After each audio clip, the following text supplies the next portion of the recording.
குருவடிகளே சரணம். Hello friends, viewers and subscribers எல்லாருக்கும் வணக்கம். 18 சித்தர்கள் பாடல் வரிசையில் இதுவரைக்கும் 12 சித்தர்களுடைய பாடல்களும் அதற்கான விளக்கமும் பார்த்துருக்கோம். இப்போ நம்ம பார்க்க போறது இடைக்காட்டு சித்தர் அவர்களுடைய பாடல்களும் அதற்கான விளக்கமும். காப்பு ஆதி அந்தம் இல்லாதவன் ஆகியை தீது உறும் பவம் தீப்படு பஞ்சு போல் மோதுரும் படி பொறியொத்தொர காதலாக கருத்தில் கருதுவோம். ஆதி அப்படின்னா தொடக்கம், அந்தம் அப்படின்னா முடிவு, பவம் அப்படின்னா பிறப்பு, முப்பொறி அப்படின்னா மனம் வாக்கு காயம் என்பன, காதல் அப்படின்னா பேரன்பு, கருத்தில் அப்படின்னா உள்ளத்தில், தொடக்கமும் முடிவும் தோற்றமும் அழிவும் இல்லாதவனாகிய இறைவனை வணங்கி தீமையை உள்ளடக்கிய பிறவியாகிய நோய் நெருப்பில் இட்ட பஞ்சு போன்று பொசுங்கி பொறிகளும் இணைய காதல் என்ற அன்பு கொண்டு உள்ளத்தில் கொள்வோம்.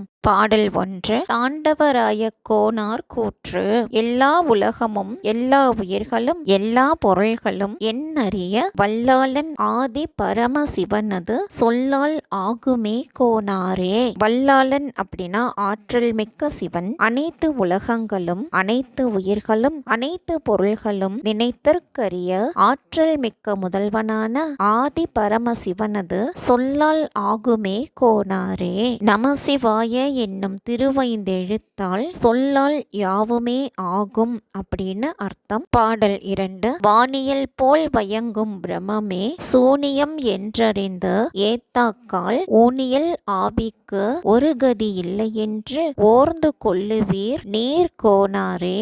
ஊனியல் ஆவி அப்படின்னா உடம்பில் உள்ள உயிர், ஓர்ந்து கொள்ளுவீர் அப்படின்னா உணர்ந்து கொள்ளுவீர். வானத்தின் இயல்பிற்கு இணங்க விளங்கும் பிரம்மம் என்னும் சிவமே தோற்றம் அற்றது, அதுவே சூனியம் என்று உணர்ந்து உடம்பில் இணைந்த உயிருக்கு ஒன்றும் நேராது என உணர்ந்து அதனை ஏற்றுக்கொள்ளுங்கள் கோனாரே.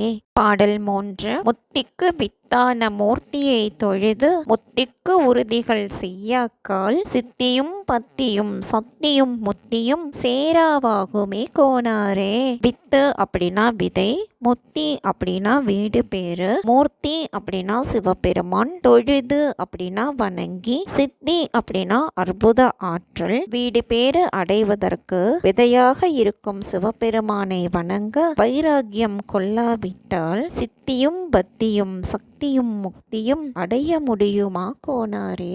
பாடல் 4. தொல்லை பிறவியின் தொந்தமற்ற சோம்பலற்ற தவம் செய்யாக்கால் எல்லையில் கடவுள் எய்தும் பலம் உமக்கு இல்லையென்று எண்ணுவீர் கோனாரே.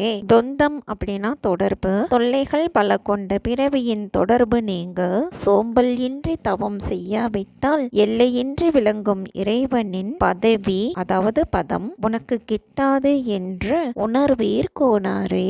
பாடல் 5. ஆரண மூலத்தை அன்புடனே பரமானந்த கோலத்தை பண்புடனே பூரணமாகவே சிந்தித்து மெய்ஞான போதத்தை சார்ந்திடும் கோனாரே.